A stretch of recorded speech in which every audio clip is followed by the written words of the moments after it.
Are you clicking it? Yeah, it's going live. We're live. There we go. Right. Make sure we're on Instagram. We're good to go. Yeah, we on IG.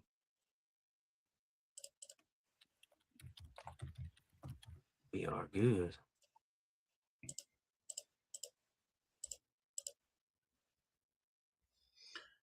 So I'm curious to see what what'll be rated in Madden. That's what I want to see. I want to see Tyler. Oh, what he's rated in Madden? Yeah, I want to see what he's going to be rated. All right, let's get started, man. All right, so I talked about it, and you've been seeing it online. Jefferson to the Raiders. Would you do it, and what price would you pay? I would do it if it's when I seen was a first and a third.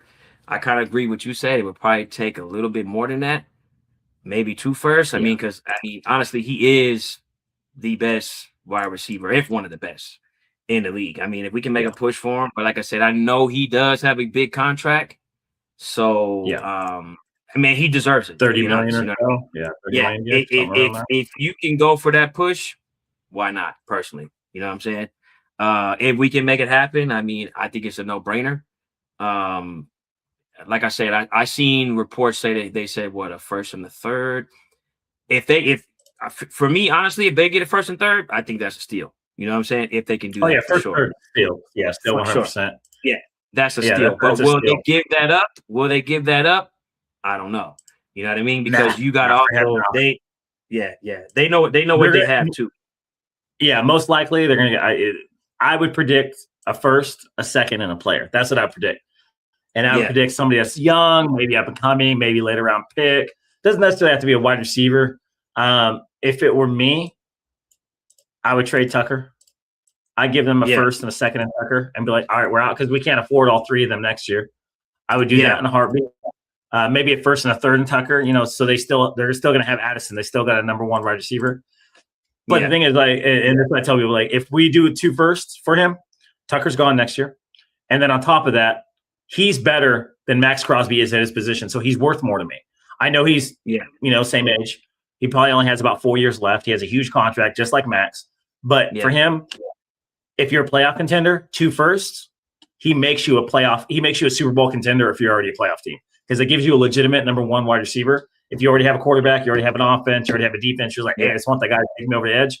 100% you trade 2 firsts for him.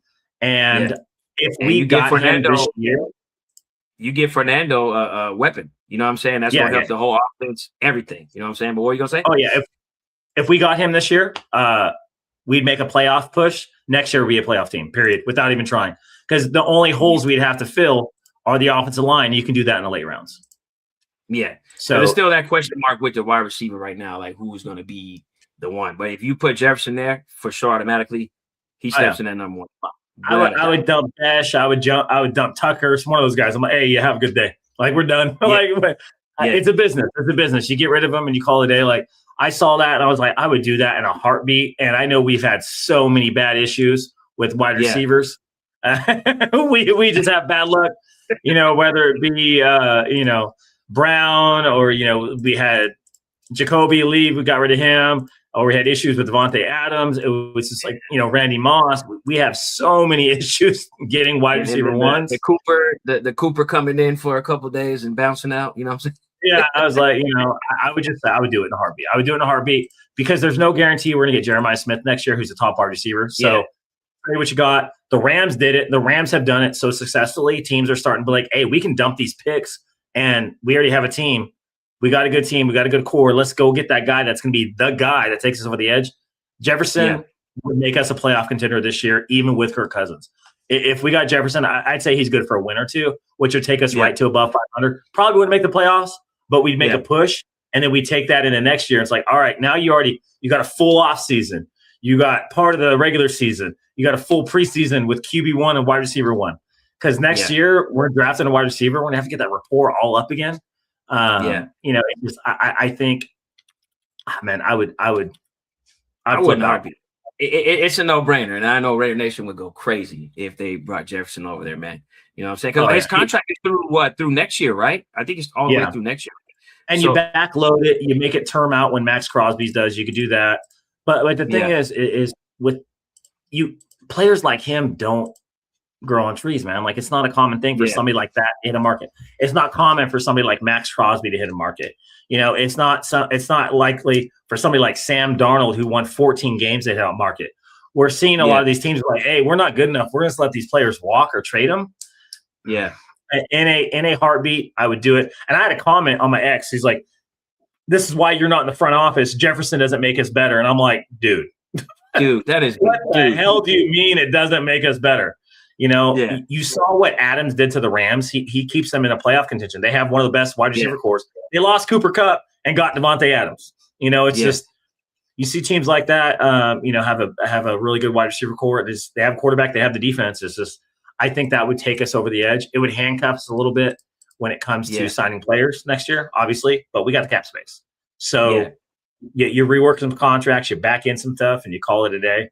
Because You know, we're I seen expecting the a lot of reports. the I seen the reports. They were saying that what Murray was looking like, kind of like not good in the OTAs or whatever. They were saying he not look good. So that's what they were kind of saying. Like, and then JJ McCarthy. So they were saying that they made a push going. I actually kind of looked at the video. I think it was CBS Sports, I believe, and they kind of came out with it. And they were like, "Oh, Jefferson's not happy. What would he make a push?" They were saying like hypothetically, like he knows the QB situation isn't good, and obviously, as a wide receiver, you want to win. You want to have a good quarterback. If it's not a good quarterback, you're not going to go nowhere. So I looked up his contract, and I think he's up after next year, right? So even if nothing happens this year, he may be having talks again next year at the end. You know what I mean? And leaving somewhere. You know what I'm saying? If no one makes the push, you know what I mean? And that kind of changes the value as well, too. You know what I mean? But I mean, definitely. I mean, even if it don't happen this year, next year, you may have a team that's in that playoff push, kind of like what the Patriots did, and all these other teams just go ahead and sign a player to try to get him. You know what I mean? So if you are able to make it happen, you definitely should make it happen because next year you don't know exactly who's going to be rising, and they're going to be trying to make them phone calls. You know what I'm saying? You know? Yeah, he has. As pulled it up. He has a $21 million cap hit this year, then a 49 and a 53 million cap hit in the next 2 years. Oof, oof. Yeah, that's a big number. It's a lot of signing bonuses, proration, things like that. But you can rework things like that back into it. So I mean, his contract doesn't expire till he's 29. So you can rework that, and you know, then he has a voided year when he's 30 in 2029. That's like another $12 million. So it's just, I think they get rid of him. It's just they don't have the quarterback. And I think it's like you see how good he is. Has he ever complained? He's just like, never. It's challenging, you know, coming in with never. It's challenging coming with a new quarterback. It's challenging working with these new guys. Like, hey, but that's what I'm here to do. Like he doesn't complain. He's not that guy. So I think the worth ethic and the drives there. It's just whoever lands him. Oh man, they're gonna be lucky. Dude, they're lucky, dude. And like I said, whoever says not to get him and saying that the Raiders won't be elevated, any team will be elevated with him, especially, you know what I mean? And then he's got a little bit of history with Cousins as well. Yeah. I think Kubiak, I believe Kubiak with 1 year or something like that when he was a quarterback coach. He had his best years with Kirk Cousins. That's what people forget. Yeah. Justin Jefferson had his best years with Kirk Cousins at quarterback. Kirk Cousins is throwing the ball in the air and say, hey, go get it. That's what I always told people. I'm like, Cousins isn't a winner, but what he does is he gets players the ball. He's a stat pattern. So he throws for crazy numbers. His wide receivers go off. He finds the guys that he likes, like wide receiver 1 and 2. His top 2 targets just get the ball religiously. That's why he throws too many picks sometimes. But he's going to get your team, your players the ball. So like Genty, Bowers, Tucker, they're getting the ball a lot this year. You know, he's going to give him the ball. He's going to get him more efficiently in Geno Smith. So, but man, that would be the number. There would be more Jefferson jerseys sold than Mendoza if we could sign him, man. That would just be the wildest thing. But you know, if you were to do that, would you give up a player? Because you said you would get rid of Tucker, right? So what would you do? I would get Tucker because he has an expiring contract, but that's going to have little value because he's going to need a $15 million contract next year. You know, again, you trade somebody, you can get rid of somebody like Besh or something, but I think you'd have to do a first, a second, and a kicker as a player and kind of take it from there. I don't think they're just trading for straight draft picks for him because, like I said, they know what they got. They got one of the best wide receivers ever. And if we trade Jack Bech away, hey, number 18 is available right there. So just go ahead and do that. The number 18. I'm gonna bring. I recorded something earlier today. I'm gonna post it. Yeah, I'll talk about it. We didn't really discuss it. The whole Jack Bech. So we're running a 12 set. So it's going to be Bowers, Mayer, and then Tucker, and probably Nailor is going to be the wide receiver too. I really think Jack Bech is going to get lost in the fold. We want him to succeed. We love the story, the work ethic, how he is to fans. But he's going to be fighting just to get playing time this year because of how poor of a last year he had and how poor the separation is with him versus other cornerbacks. I think he's going to get lost in the shuffle. So like him, I think maybe trade bait. Because if you draft a wide receiver 3 or wide receiver 4 in the second round, that's a waste. That is just a waste. He should have been day one starter. That's what we should have drafted, and we didn't get that with him. So I can see him being trade bait too. Maybe not this year. Maybe at the trade deadline. I really think the Raiders are going to stock some picks this year. I really do. So and with that wide receiver core, if you look at, like you said, you got Tucker and Nailor, man, and those two guys right there are going to be getting the rock a lot. But then you got to look at Bowers. Bowers going to be pretty much almost a receiver, bro. Like he's going to be like getting a lot, even though he's in that tight end position. He's going to be getting the ball a lot. I think they're going to be looking at him a lot to make a lot of plays. You know what I mean? Because he's tough. He can make good plays. He can take a hit. So I think they're going to be looking at him a lot. You know what I'm saying? And, I'm sure they're going to use Genty in the back and whatnot. But definitely Brock Bowers, I think they're going to use the hell out of him this year. And they put him in a slot 50. He played slot position more than any other position last year. That's what he played the most. He played slot 50% of the time. He's going to be lined up in slot. They're going to use him on rundowns. They still might be running the 12 set where they have Meyer as a blocking tight end and Bowers as a slot. But if you run Bowers in the slot, that means you got to cover him with a safety because they're not going to throw a linebacker out wide with him. They're going to bring a safety in, or they're going to bring a nickel cornerback, and then all of a sudden you got a big set versus a small set defense. So even if they're running, close to the box, you're still going to have a nickel corner, somebody that's a little bit smaller, running against a tight end who's going to be able to block. Bowers is okay blocking against linemen and linebackers. He's better blocking against cornerbacks. So I think Bowers is going to get a lot of playing time in the slot, or they're going to run out the 12 set and then motion him out and cause mismatches because a tight end is not going to be able to cover him out in the flats or running curl routes or anything or out routes. That's not going to happen. He's too fast. So he's definitely going to be in the offensive scheme for sure. We know that for sure. Yeah. Like he's definitely they're going to move him around like crazy. Yeah, one of those to-go-to guys, man. I mean, you'd be a fool not to. You know what I'm saying? To put him in there, dude. Because I mean, he's already done throughout the years. He didn't already, proved himself. You know what I'm saying? And like I said, he gets the ball. You know what I mean? He could take a hit. You know what I mean? And he's willing to win. And that's one thing I like, players that would take a hit.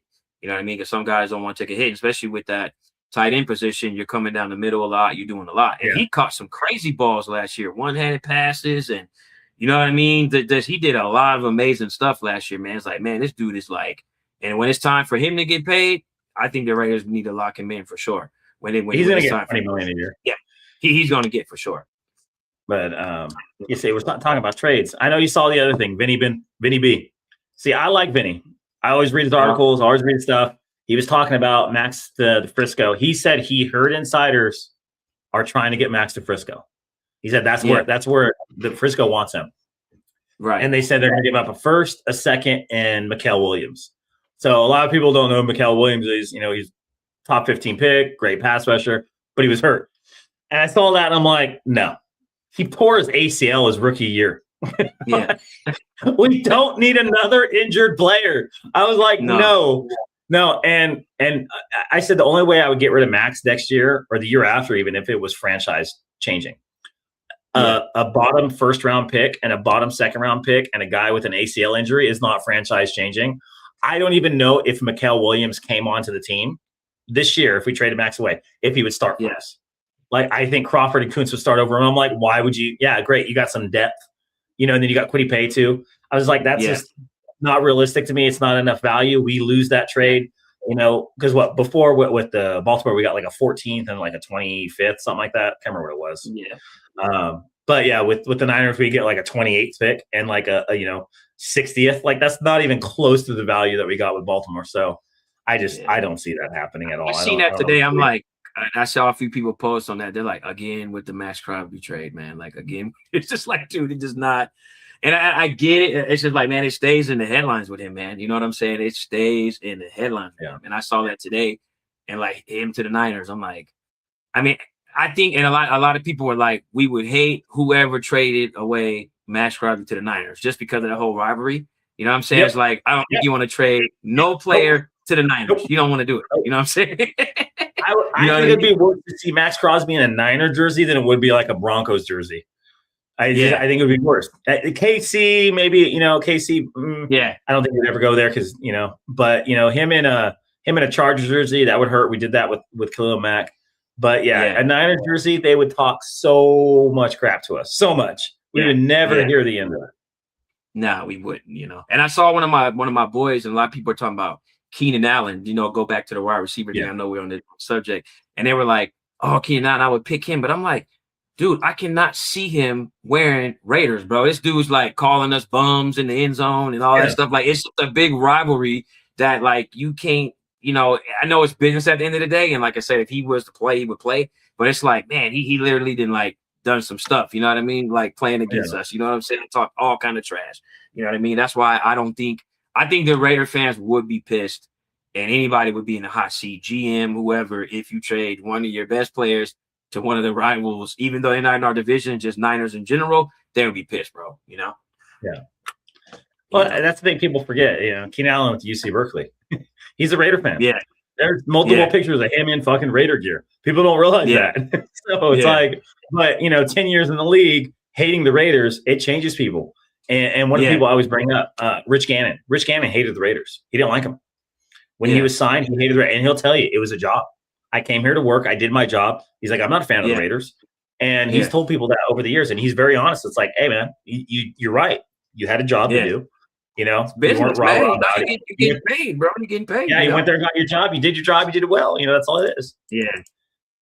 Yeah, I would be okay with Keenan Allen, even though he's a guy that's going to get under people's feathers. He's going to get somebody to throw a punch here and there. He's going to get the opposing team to play a little bit out of their realm because they're pissed off at him. And he did that with us too. At times we've got stupid PI calls or like roughing because he was out there running his mouth, frustrating people. That's what he does. My boy said the Niners need to worry about Brandon Ayuk and not worry about Max Crosby. They voided his whole contract, man. That dude's just toast. Hey, one funny thing I remember about Keenan, man. I remember when his helmet fell off, bro, and he had his cul-de-sac, his bald spot showing. Yeah. And I was like, you remember that play? I think they ripped off his helmet or something. Yeah, like his bald spot. So I remember I posted that years ago. I was like, he need to just go ahead and welcome to the club, man. I was like, just go ahead and bring it. Did you see when I posted Tyler Lockett's head? I was like, just let it go.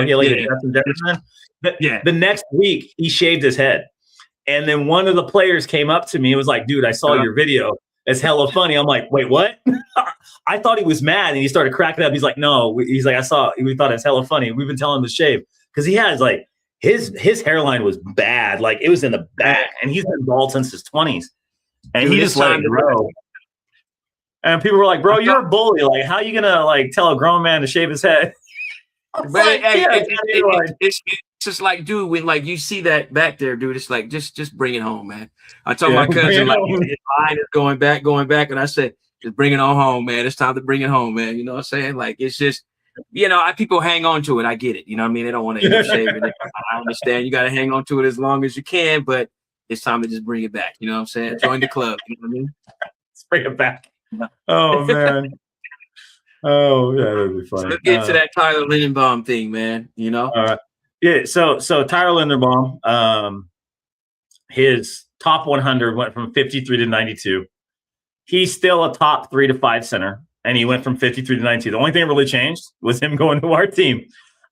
He's a top run blocker, mid-level pass blocker last year. Prior to that, he was really good as a pass blocker.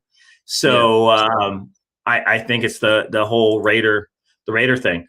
He's never been elite at pass blocking. He's always been pretty good. He had a couple really good years at pass blocking, but generally his run blocking is what he's good at. He's a mauler. So he doesn't give up very many sacks, gives up pressures, things like that. But the Ravens never have really had a good offensive line.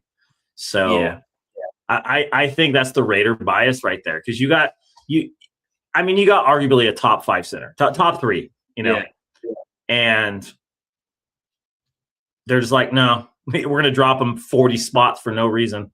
It's just like, and everybody was like, oh, he's getting the Raider treatment. It's like, man, dude didn't even play one game, dude. And it's like, you literally drop like that, and I understand, I get it, because they're like, they're probably looking at that and they say, this is what we expect coming from him this year. You know what I'm saying? Like, he may not do that good because of the line, but dude, just to drop that many spots like that fast, bro, like I said, the season hasn't even started. Like, and I mean, he got a fat contract too, man. He got paid.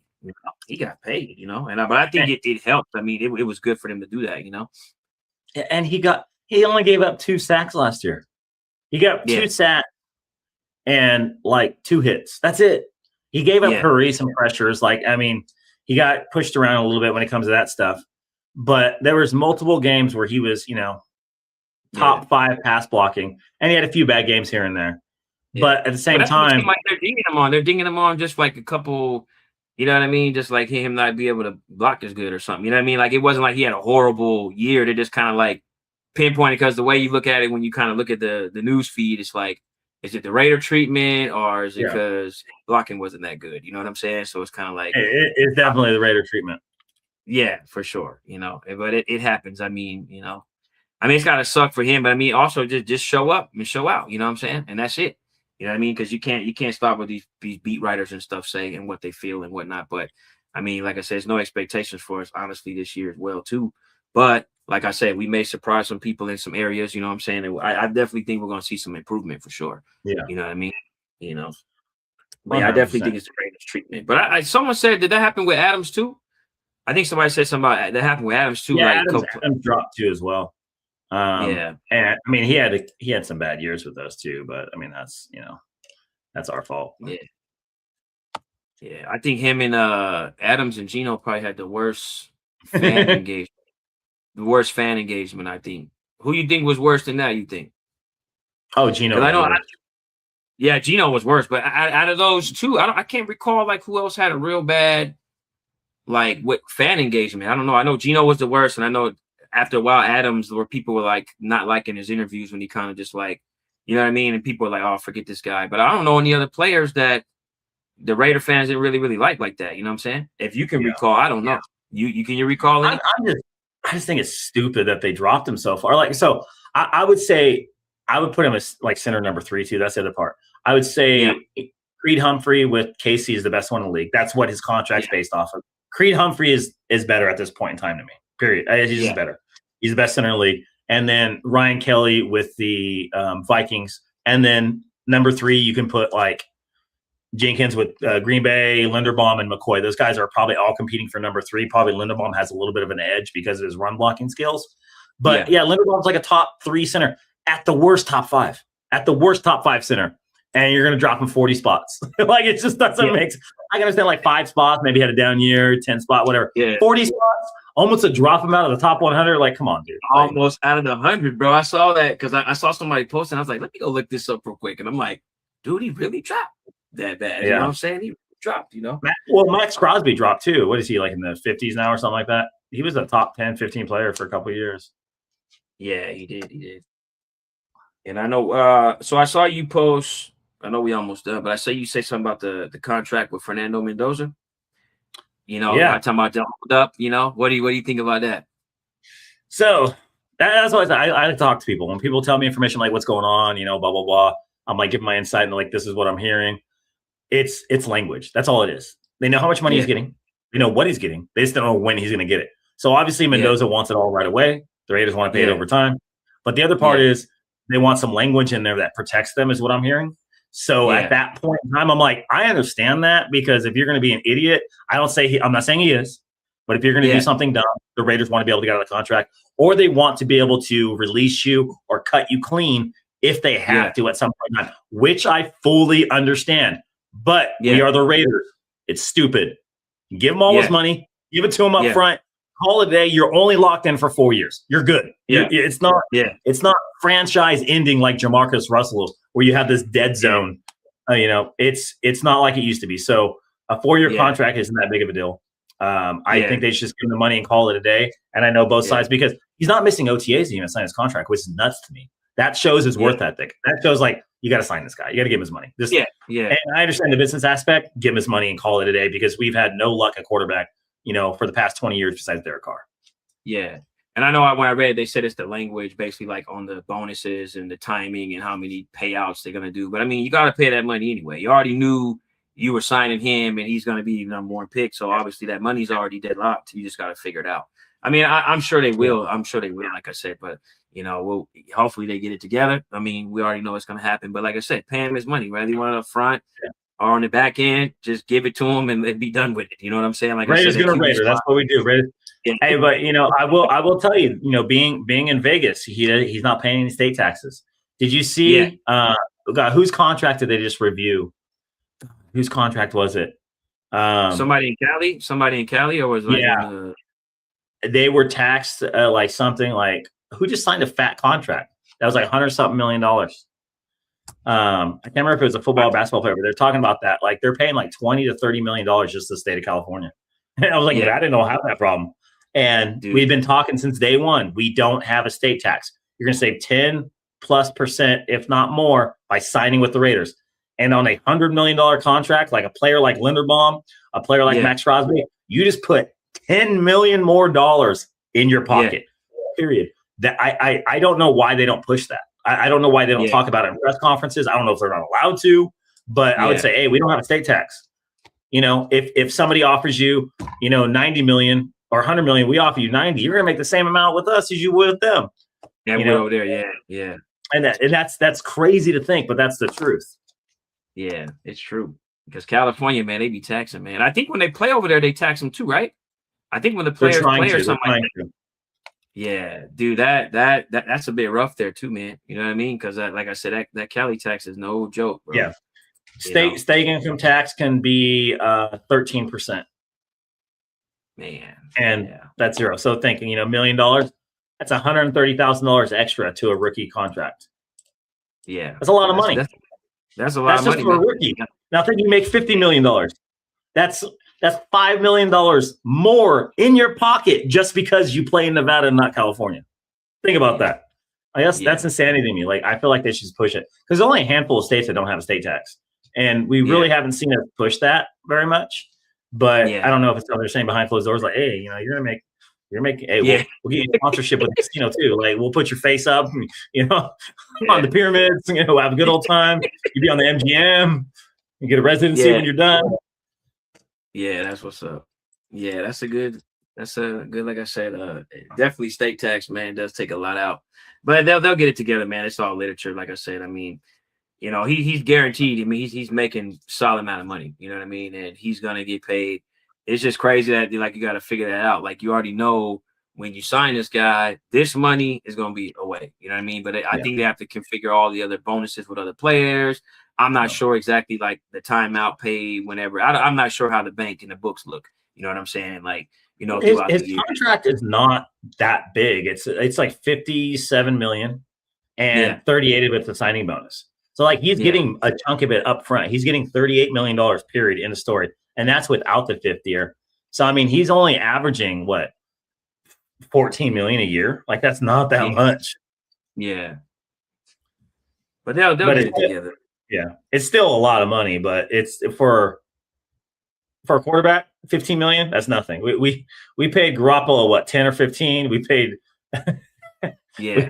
we paid Geno Smith way more than that. We paid we played Minshew 10, 12, something like that. The QB market is crazy, man. It's real fat, bro. Like you really get paid. Wild. Yeah. The QB market, the QB market and the wide receiver market are just insanity nowadays. It's insanity. Yeah. I've been saying this for years. I was like, sooner or later, the NFL is going to be like, we got to cap this. We can't have a player making 20% of the team's entire salary. That's not a thing. Yeah. Like, we can't do that anymore. Jefferson's making like 15% of the salary cap next year. That you can't win like that. Like, it's very difficult to win like that unless you have rookies at starting positions like they do, like at a quarterback. But McCarthy hasn't panned out. So what are you going to do? Yeah. In the next, I'd say the next 5-10 years, they're going to start to have caps on contract like the NBA does. Like, hey, you can get a max value, hey, you get an extra year if you sign with your home team, but and then you can get a little bit extra money, so it entices people to stay. Some of that stuff needs to happen. That's how the NBA curved it, and it's worked out well. It creates teams that are balanced. Ever since when LeBron left and Curry kind of fell off, Durant, now every year it's different teams, which is great. I love that. So I'd really like to see that in the NFL. It's going to affect the players negatively, but it's going to make the game better. Yeah, it definitely will, for sure. Yeah. All right, Raider Nation, tune in next week. We did 6:30 today. We'll be back next week, 6:15. See it posted. Check us out on X, Instagram, where we posted videos and stuff. And hey, always let's go Raiders. Raider Nation.